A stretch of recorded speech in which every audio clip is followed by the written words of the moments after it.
Сәлем достар, менің каналыма қош келдіңіздер. Видеоларымды жоғалтпау үшін каналға тіркеліп, қоңыраушаны басуды ұмытпаңыздар. Бүгін біз сіздермен бірге қазақтың ұлттық тағамдарының бірі жент және жент шоколаде жасайтын боламыз.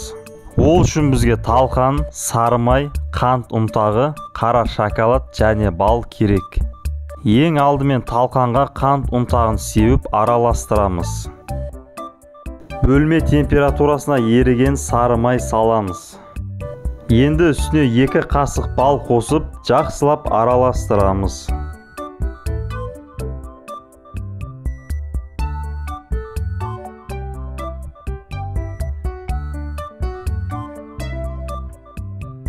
Осындай консистенция келгенше араластырамыз.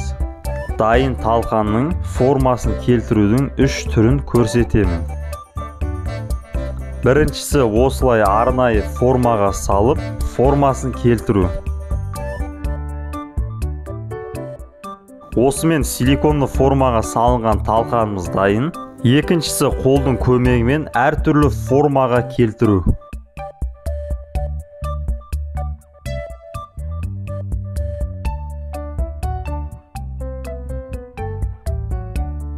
Үшінші тәсілі дайын талқандарымызды осындай контейнерге салып, немесе осыған ұқсас ыдысқа салып, 20-30 минут көлемінде тоңазытқышқа қатырамыз. Жентіміз тоңазытқышта қатып жатқан кезде біз шоколадымызды ерітуге кірісеміз. Шоколадымызды майдалап турап, осындай арнайы кондитерский мешокқа саламыз. Егер сіздерде кондитерский мешок болмаса, кішігірім пакетикке салсаңыздар болады. Енді шоколадтарымызды қайнап тұрған ыстық суға 5-10 минут көлемінде ерітіп аламыз. Міне біздің жентіміз тоңазытқыштан қатып шықты, енді формадан ажыратамыз.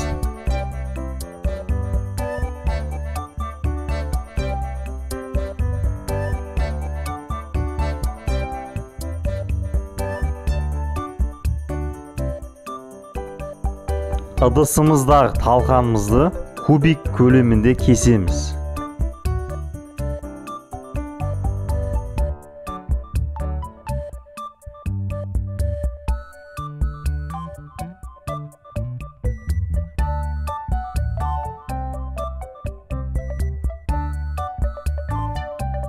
Енді еріген дайын шоколадымызды силиконды формаға көп емес, кішкене жағып шығамыз.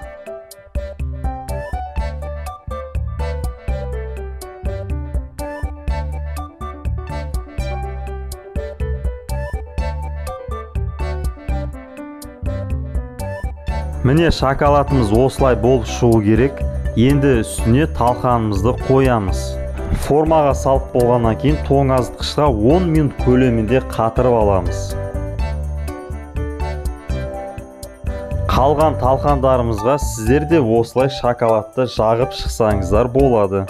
Немесе мүлдем жақпасаңыздар болады.